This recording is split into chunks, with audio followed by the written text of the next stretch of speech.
There's no right or wrong way to taste a wine. Let's repeat that. There's no right or wrong way to taste a wine. Do you like what you're drinking or don't you?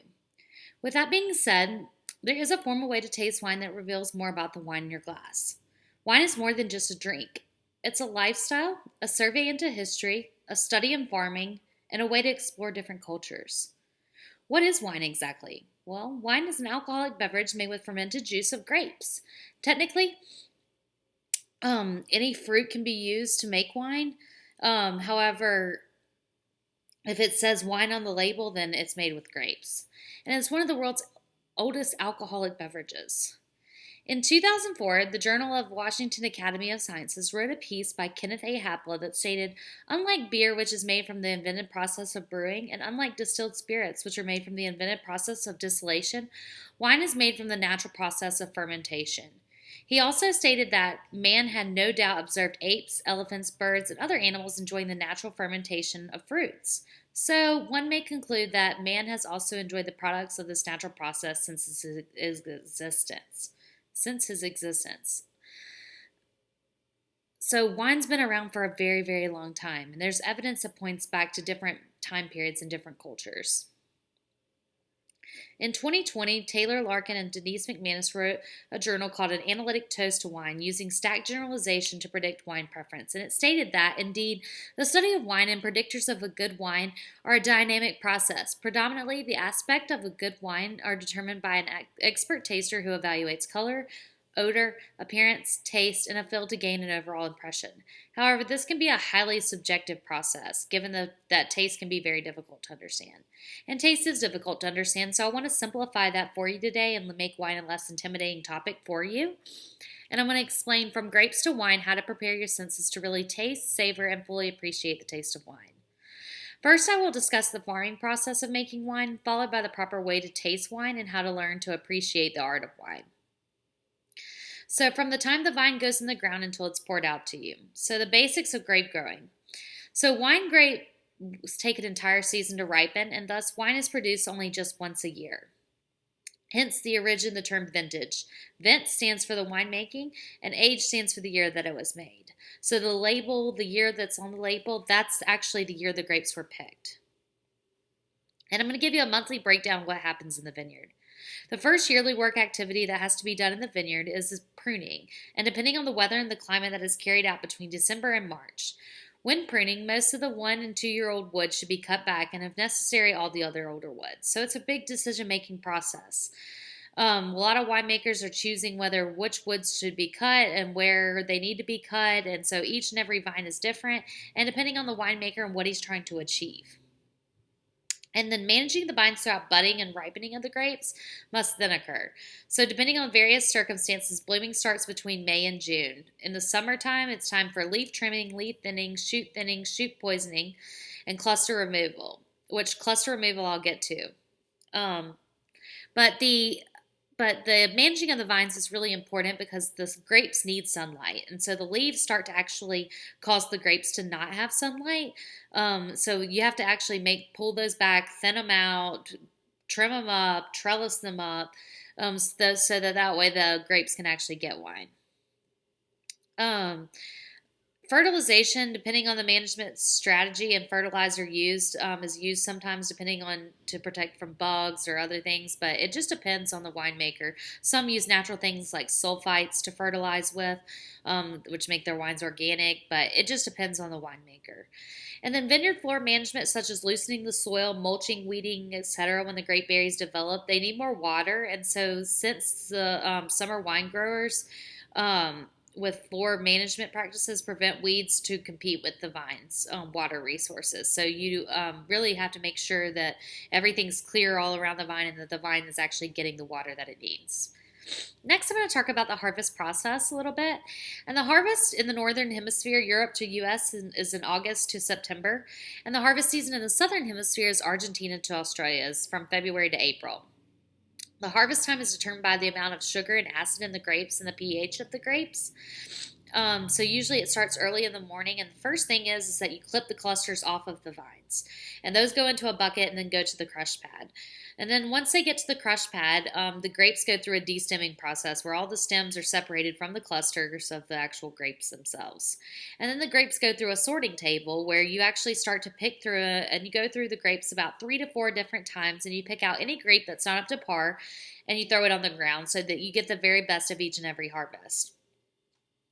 And then after that, the grapes are pressed. And so once the grapes are pressed, all the juice is pressed out of the grapes, and the grapes are going.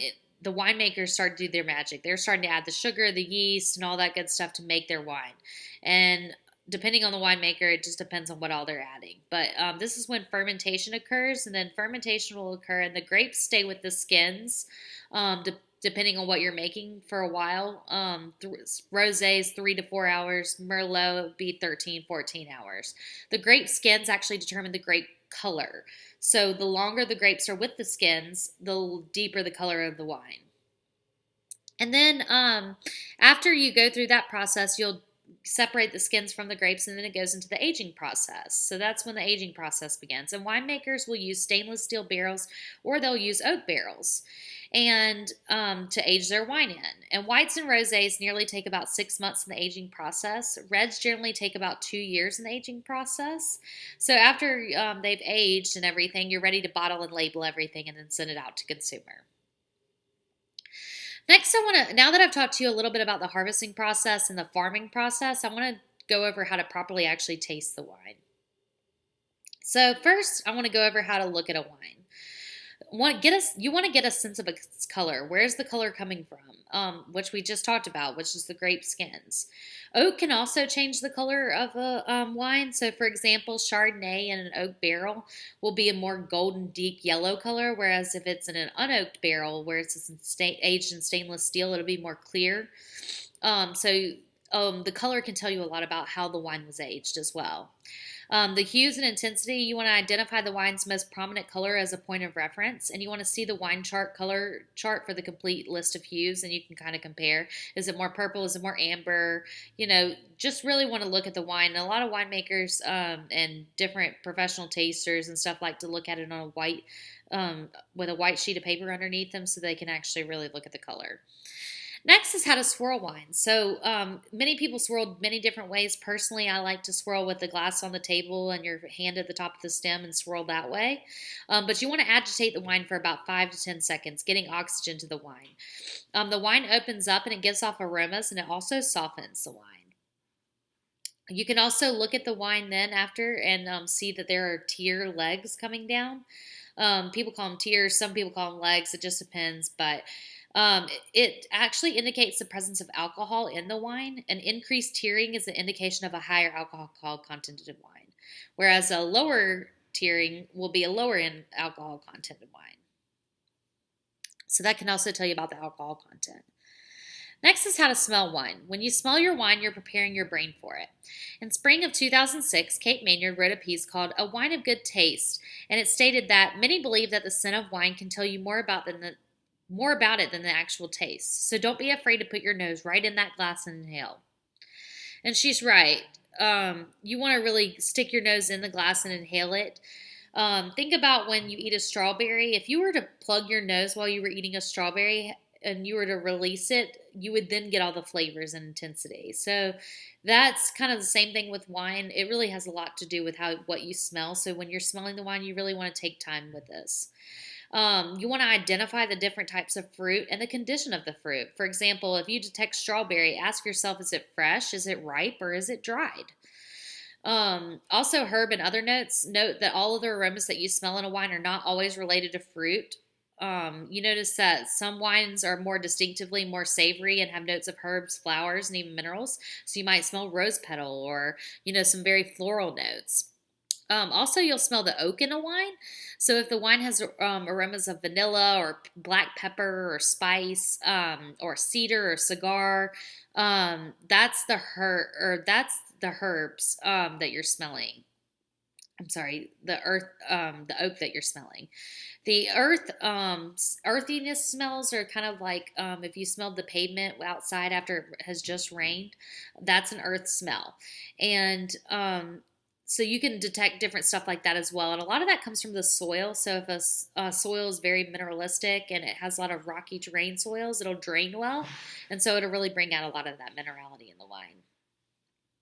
Terry Therese wrote a book in 2011 called Reading Between the Wines with a new preface, and it indicated that a palate is really two things. First is the quality of attention that you pay to the signals that your receptors are sending, and second is the memory which arises from an experience. So a palate is more than just what you taste, it's your relationship with what you taste. So with that being said, we're now to how you sip wine. So congratulations, now you're at the big payoff. It's time to sip your wine. So you want to take a sip and let the wine sit in your mouth for a moment. Swish the wine around on your palate. Take a moment to think about it. What does it taste like? Is it sweet? Is it dry? Do you taste any smells that you picked up? Is the wine drying your mouth out? What's the texture like? How acidic is this wine? Everyone tastes differently, and there's no right or wrong answers. So you want to be confident in what you think. But after you're taking your first sip, breathe in and feel the alcohol hit the back of your throat. And then breathe out and think about what you taste in comparison to what you smelled or didn't smell. What was the sweetness of the wine? Was there tannin? Tannin is the taste of astringent, and it gives that drying sensation that you feel on your tongue. High tannins will grip the insides of your lips to your teeth, and acidity is kind of like the level of sourness in your mouth, so acidity makes your mouth water. But feel the alcohol in your throat, that warming sensation, that adds to the overall body of the wine. And are there any additional flavors that you identify that you taste while you didn't smell the wine? Is there anything that reminded you of an experience or a memory of something? Sometimes people derive experiences and memories from wine. But now that I've taught you a little bit simplified how to taste and talked to you a little bit about the farming process, the Journal of Wine Research did a piece called The Impact of Wine Education on Developing Knowledge and Preferences, an exploratory study in 2008 that indicated that researchers have found that wine education is a non-threatening environment, specifically at a winery. It can influence those who have low wine consumption rates, resulting in a positive impact on a consumer's interest level towards wine. So the more you taste, the more comfortable you'll become and the more interest you'll probably have in wine and the more you'll be able to appreciate it. But today I've gone over how grapes grow and how they form into wine and how to prepare your senses to really taste, savor, and fully appreciate the taste in your glass. I hope you walk away with an understanding of a little bit more about how the grapes are farmed and a little bit comfortable about how to taste wine. Thank you.